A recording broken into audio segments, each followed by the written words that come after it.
billahi minasyaitonir rajim.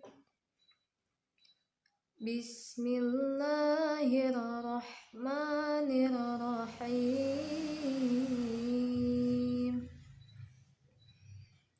Alhamdulillahi rabbil alamin. Ar-Rahmanir-Rahim. Maliki yaumiddin. Iyyaka na'budu wa iyyaka nasta'in. Ihdinas syiratal mustaqim. Syiratal ladzina an'amta 'alaihim ghairil maghdubi 'alaihim waladdallin. Shadaqallahul azim. Bismillahirrahmanirrahim. Di sini saya akan mendeskripsikan dari tafsir Quran surat Al-Fatihah ayat 7 yang berbunyi Syiratal ladzina an'amta 'alaihim ghairil maghdubi 'alaihim waladdallin, yang artinya yaitu jalan orang-orang yang telah Engkau beri nikmat kepadanya berupa keimanan, hidayah, dan ridhomu. Mereka itu seperti dijelaskan dalam surat An-Nisa ayat 69, yaitu para nabi yang telah dipilih Allah untuk memperoleh bimbingan sekaligus ditugasi untuk menuntun manusia menuju kebenaran ilahi. Yang kedua, siddiqin, yaitu orang-orang yang selalu benar dan jujur, tidak ternodai oleh kebatilan, tidak pula mengambil sikap yang bertentangan dengan kebenaran.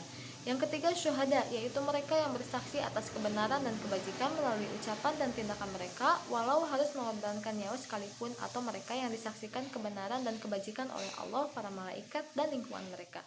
Dan empat, sholihin, yaitu orang-orang yang soleh, yang tangguh dalam kebajikan dan selalu berusaha mewujudkannya. Jalan yang kami mohon itu bukan jalan mereka yang dimurkai, yang mengetahui kebenaran tetapi tidak mengikuti dan mengamalkannya, bahkan menentangnya, seperti sebagian kelompok Yahudi, dan yang mengikuti jalan mereka, dan bukan pula jalan mereka yang sesat dari jalan kebenaran dan kebaikan, seperti sebagian kelompok Nasrani, dan yang sejalan dengan mereka sebab mereka enggan beriman dan mengikuti petunjukmu.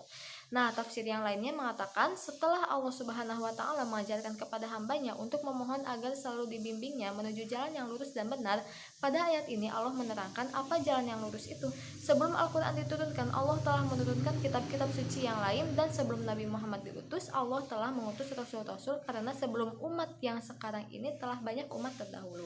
Di antara umat-umat yang terdahulu itu terdapat nabi-nabi siddiqin yang membenarkan, rasul-rasul dengan jujur dan patuh, syuhada yang telah mengorbankan jiwa dan harta untuk kemuliaan agama Allah, dan orang-orang soleh yang telah membuat kebajikan dan menjauhi larangan Allah.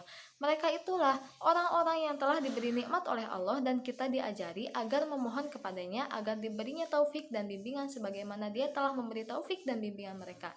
Artinya, sebagaimana mereka telah berbahagia dalam akidah, dalam menjalankan hukum-hukum dan peraturan-peraturan agama, serta telah mempunyai akhlak dan budi pekerti yang mulia, maka demikian pula kita hendaknya dengan perkataan lain Allah menyuruh kita agar mengambil contoh dan teladan kepada mereka yang terdahulu. Timbul nih pertanyaan, mengapa Allah menyuruh kita mengikuti jalan mereka yang terdahulu itu, padahal dalam agama kita ada pelajaran-pelajaran, hukum dan petunjuk-petunjuk yang tak ada pada mereka? Jawabnya, sebetulnya Allah itu adalah satu, kendati pun ada perbedaan, tetapi perbedaan itu pada bagian-bagiannya sedang pokok-pokoknya serupa sebagaimana telah disebutkan.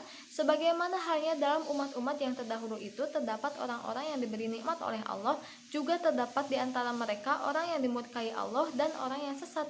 Orang yang dimurkai Allah itu mereka yang tak mau menerima suruhan Allah yang disampaikan oleh Rasul-Rasul, karena berlainan dengan kebiasaan mereka atau karena tidak sesuai dengan hawa nafsu mereka, kendati pun telah jelas bahwa yang dibawa oleh Rasul-Rasul itu benar.